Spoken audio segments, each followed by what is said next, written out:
اس پارے کے شروع میں حضرت شعیب علیہ السلام کا ذکر کیا جا رہا ہے۔ کچھ باتیں 7ویں پارے کے لاسٹ میں تھیں، 8ویں پارے کے لاسٹ میں، اور کچھ باتیں اس پارے کے شروع میں۔ 7ویں پارے میں کیا تھا؟ اللہ تعالیٰ فرماتا ہے وَإِلَى مَدْيَنَ أَخَاهُمْ شُعَيْبًا، ہم نے مدین بستی کی طرف حضرت شعیب علیہ السلام کو بھیجا۔ مدین یہ ایک گاؤں تو نہیں کہیں گے، ایک شہر تھا، یا ایک یہ کہہ لیجیے تعلقہ تھا، اور مدین یہ حضرت ابراہیم علیہ السلام کے پوتے کا نام تھا، اسی کی طرف منسوب کر کے شہر کا نام مدین پڑا، اور یہ شہر حجاز اور معان کے راستے میں واقع ہے، یعنی سعودی کے قریب، سعودی کے اندر ہی ہے، عرب کے اندر ہے۔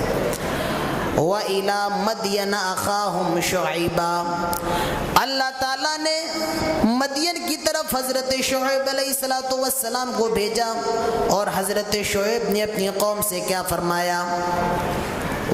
حضرت شعیب فرماتے ہیں قال یا قوم اعبدوا اللہ، اے میری قوم کے لوگوں اللہ تعالیٰ کی عبادت کرو۔ قوم مشرک تھی، شرک کیا کرتی تھی، اور نبی کا جو سب سے پہلا کام ہوتا ہے لوگوں کو توحید کی طرف بلانا۔ آئے میری قوم کے لوگوں تم اللہ تعالیٰ کی عبادت کرو، وَأَوْفُوا الْكَيْلَ، اور پورا پورا ناپ کر دیا کرو۔ ان کی قوم کے اندر دوسری سب سے بڑی خرابی کیا تھی؟ پیسے پورے لیتے تھے مگر سامان پورا نہیں دیتے تھے۔ پیسے پورے لیتے تھے مگر تول میں کہیں نہ کہیں ڈنڈی مار دیتے تھے۔ ہمارے یہاں بھی یہ چیزیں ہوتی ہیں کہ لوگ پیسے پورے لیتے ہیں اور تول میں کہیں نہ کہیں گڑبڑ کر دیتے ہیں۔ تو ان کے اندر یہ بنیادی خرابیاں تھیں، پہلی چیز شرک کرتے تھے، اور دوسری چیز ناپ تول میں گڑبڑی کرتے تھے۔ حضرت شعیب نے بہت سمجھایا، بہت تبلیغ کی، قوم کے لوگوں کو توحید کی طرف بلایا، اور یہ جو بیماری تھی ناپ تول میں کمی کرنے والی سے بہت زیادہ روکا، بہت زیادہ تبلیغ کرتے رہے، بہت زیادہ لوگوں کو اللہ کی طرف بلاتے رہے۔ قوم کے بڑے بڑے جو سردار تھے وہ حضرت شعیب سے کہتے ہیں قال الملأ الذين استكبروا من قومه لأخرجنك يا شعیب، ملأ ان کا مطلب بھرے ہوئے، فل، اور کس سے بھرے ہوئے؟ فل آف منی، پیسے سے بھرے ہوئے، امیر لوگ، قوم کے مالدار لوگ۔ قوم کے لوگ کہتے ہیں مالدار لوگ، آئے شعیب دیکھو اپنی حد میں رہو، آئے شعیب ہم جو کر رہے ہیں ہمیں کرنے دو، بیچ میں ٹوکنے کی ضرورت نہیں، روکنے کی ضرورت نہیں ہے۔ یاد رکھو لأخرجنک یا شعیب، آئے شعیب ہم تمہیں ڈنڈے مار کر اس بستی سے نکال دیں گے، آئے شعیب مار کے مدین سے نکال دیں گے، والذین آمنوا معک من قریتنا، اور جو لوگ تیرے اوپر ایمان لے کر کے آئے ہیں ہم ان سب کو نکال دیں گے۔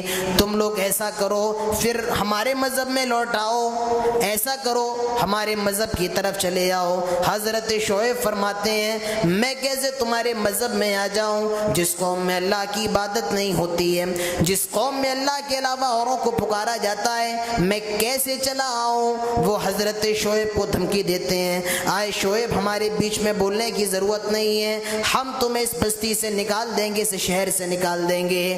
اللہ تعالیٰ فرماتا ہے وہ شعیب کو بستی سے نکالنے کی بات کر رہے تھے، اللہ تعالیٰ نے ان کو دنیا سے ہی نکال دیا، اللہ نے ان کو دنیا سے نکال دیا، اور اللہ تعالیٰ فرماتا ہے ہم نے ان کے اوپر ایسا عذاب نازل فرمایا، ایسا عذاب نازل فرمایا، اگر ان کی بستیوں میں چلے جاؤ تو ایسا لگتا ہے کبھی یہاں پر کوئی قوم آباد ہی نہیں تھی، اور عذاب بھی کتنا ڈینجر فرمایا۔